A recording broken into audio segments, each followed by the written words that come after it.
who's always having car trouble. He has this older BMW that looks great on the outside, but is always breaking down on him. It's to the point where he's about to lose his job because of all of his no-shows from his car not working. As he was describing his problems, I just had to ask him, why not just trade your older BMW for a cheaper, more reliable car instead? He told me that he couldn't possibly be seen in some cheaper car in front of all of his friends and the girl that he was dating. He just wouldn't listen, so I pressed again.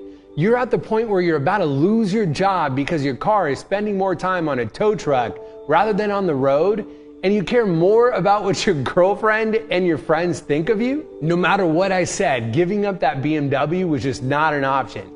And I actually found out yesterday that he ended up getting fired from his job. We all know somebody that lives way outside of their means just to impress others. They're dressing in designer clothes or wearing the newest sneakers or the newest watch or carrying the nicest bag, but they're racking up all this credit card debt just to be able to afford these things. I personally know people that are driving around in Lamborghinis, but they're living at home with their mom.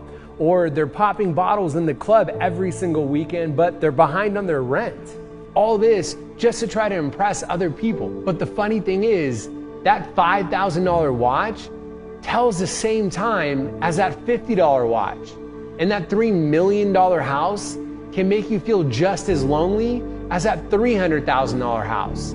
Even that Prius can drive you just as far as that BMW can, if not even further. There's this quote from Will Smith that I really love where he says, "Too many people buy things they don't need with money they don't have to impress people they don't even like."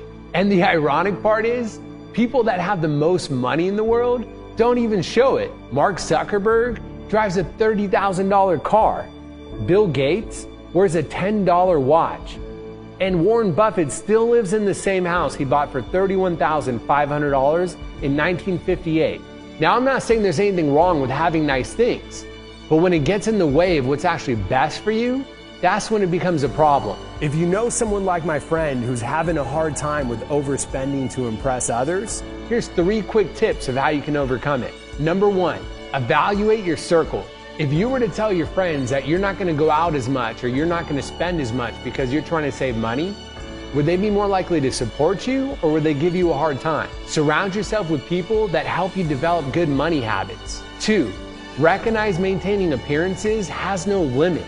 Spending money on maintaining your image has no end. The higher you set the bar, the more costly it becomes to maintain it. You keep digging yourself into a deeper and deeper hole, one that you may eventually not be able to get out of. Number 3, recognize people don't care anyway.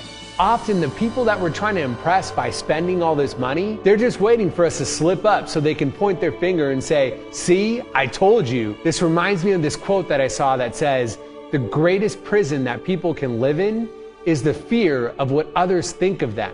If you know someone like my friend who drives that beaten up BMW and will do anything to maintain appearances, please share this so they can also get the message.